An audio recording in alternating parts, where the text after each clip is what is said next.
پر پاکستاني پوځ د ټي ټي پي تازه هلاکونکی برید. آیا افغان مهاجرینو غچي واخیسته؟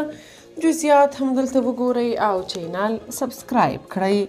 د پاکستان پوځ او ټي ټي پي وایي نن په یو برید کې د یو جګړن په ګډون د پاکستان د پوځ 2 پوځیان وژل شوي دي.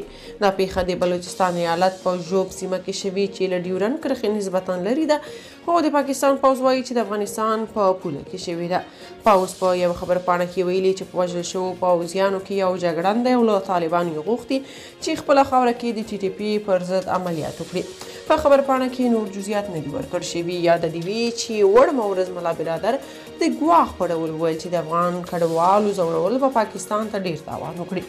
د اسوسییټډ پریس خبري ایژانس د راپور له مخې د پاکستاني طالبانو یا ټي ټي پي یو ویاندوی ویلي چې د پاکستان پوځ ته یې په یو برید کې سخت عمل شوبله اړولې ده چې 10 پوځیان یې وژل شوي دي.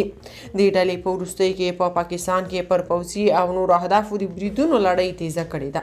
د راپورونو له مخې د بلوچستان ایالت په بلوچ میشتو سیمو کې بلوچ بیلتون پالې ډلې هم فعالې دي، خو د ژوب او شاوخوا سیمو اوسیدونکي یې پښتانه دي.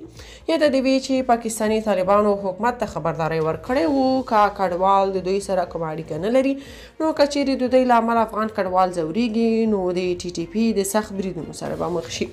له بلوچ خپلواکي غوښتونکو سره د ټي ټي پي د نږدېتوب خبرونه په اسلام آباد کې اندېښنې زیاتې کړي او له دې کبله د پاکستان حکومت پر افغان طالبانو فشار راوړي چې د ټي ټي پي د ځپلو لپاره ورسره همکاري وکړي. خو افغان طالبانو ویلي چې دوی د ډیورن پورې خواته له پاکستان سره د ټي ټي پي پر ضد همکاري نشي کولی.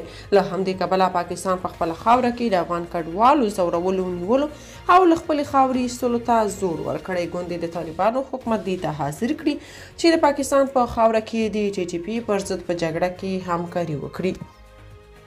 که تاسو په دې اړه څه نظر لرئ په کومنټ کې شریک او چینل سبسکرایب کړئ.